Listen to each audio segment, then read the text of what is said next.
আজকে দেখেন আমাদের জীবনে অশান্তি, আমাদের সমাজে অশান্তি, পরিবারে অশান্তি, রাষ্ট্রে তো অশান্তি নাই, আমরা খুব সুখে আছি। 200 টাকা কেজি মাঝে মধ্যে পেঁয়াজ খাই, খুব আরামে আছি না আমরা? সব জীবনের প্রত্যেকটা ক্ষেত্রে আজকে অশান্তির বড় কারণ আমার জীবনে কোরআন নেই, আমার পরিবারে কোরআন নেই, আমার সমাজে কোরআন নেই, আমার রাষ্ট্রে কোরআন নেই।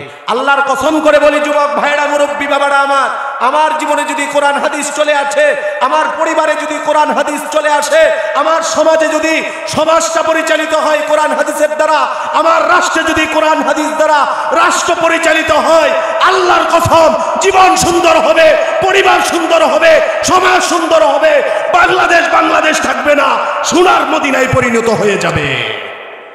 কোরআন হাদিস যেখানে শান্তি আছে সেখানে রহমত আছে, সেখানে বরকত, সেখানে শয়তান নাই, সেখানে, ঠিক কিনা? কেননা কোরআন হাদিস যেখানে থাকবে না, তাকান পৃথিবীর দিকে, তাকান বাস্তবের দিকে, বাস্তবতার দিকে তাকান। আফগানিস্তানের যাদেরকে কাঠমুল্লা বলে গালি দেওয়া হতো, টুপিওয়ালা দাড়িওয়ালা, তারা আর কি করবে, কিভাবে দেশ চালাবে?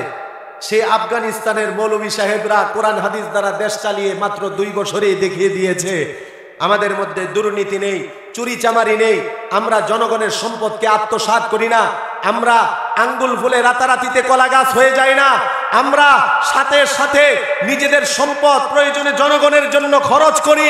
এটা দেখিয়ে দিয়েছে আফগানিস্তানের মোল্লারা।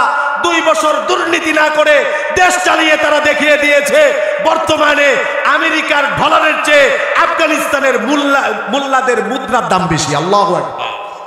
মাত্র 2 বছর দুর্নীতি না থাকার কারণে দেখিয়ে দিয়েছে মোল্লারা।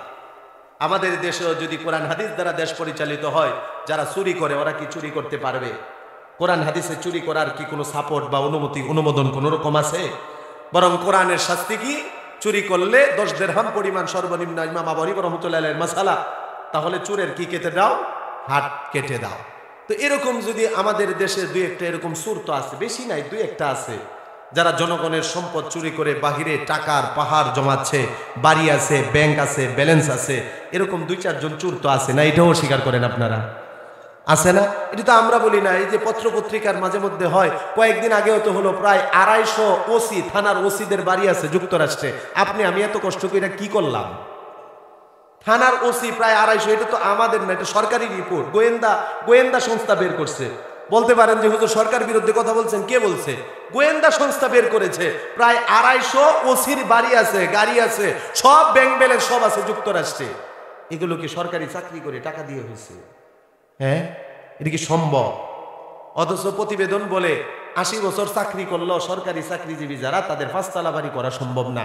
এখন সরকারি অফিসের পিয়নের দেখা যায় বাড়ির অভাব নাই, গাড়ির অভাব নাই। তার মানে কোরআন দ্বারা পরিচালিত না, হাদিস দ্বারা পরিচালিত না। ভয় পায় না ওরা জনগণের সম্পদ খেয়ে কোটি কোটি টাকা আত্মসাৎ করে। আগে তো ডিম চোর ছিল, মুরগি চোর ছিল, গরু চোর ছিল, জুতা চোর ছিল, অশিক্ষিত চোর। এখন আর ওই কম দামি চোর নেই, শিক্ষিত চোর কলমের খুঁচায় কোটি টাকা দেশের পাচার করে দেয়। আছে কি নাই? ভয় পাচ্ছেন? বাস্তবতার কথাগুলো শুনতে হবে তো।